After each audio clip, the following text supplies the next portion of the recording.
Assalomu alaykum. Bugungi videoda siz bilan rus tilini asosi bo'lgan rotlarni ko'rib chiqamiz. Men ismim Dilshod Qurbonova, rus tilini o'rgatish bilan 5 yildan beri shug'ullanaman. Shu kungacha 4,5 mingdan ortiq insonlarni rus tilida erkin va ravon gapira olish darajasiga olib chiqqanman.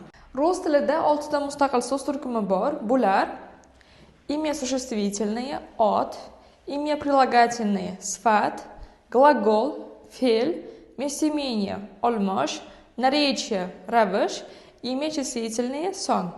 Bugun sizlar bilan ot va rodlarni ko'rib chiqamiz. Otlar rus tilida кто, kim, что, nima so'rog'iga javob bo'ladi, jonli va jonsizga ajraladi.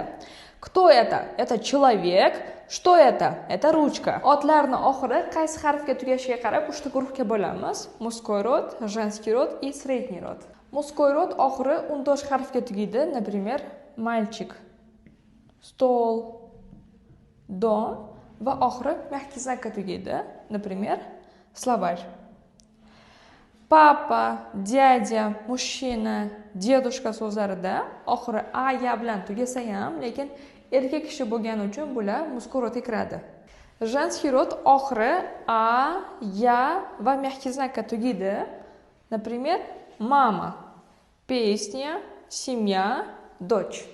Средний род esa oxiri o, ye va mya harflariga tugaydi. Например, окно, море, имя. Agar siz rus tiliga tushunib, lekin gapira olmasangiz, kimdir sizga rus tilida savol berganda, hayolingizga so'zlar kelmasa, hayajonlansangiz, duduqlansangiz, men sizga rus tili 40 kunda kursimni tavsiya qilaman. Haftada har kuni darslar bo'ladi. Ya'ni haftada 7 kun 5 marotaba kurator tomonidan jonli efirlar bo'ladi. Haftada 2 kun o'zim tomonidan shaxsiy jonli efirlar o'tib beraman.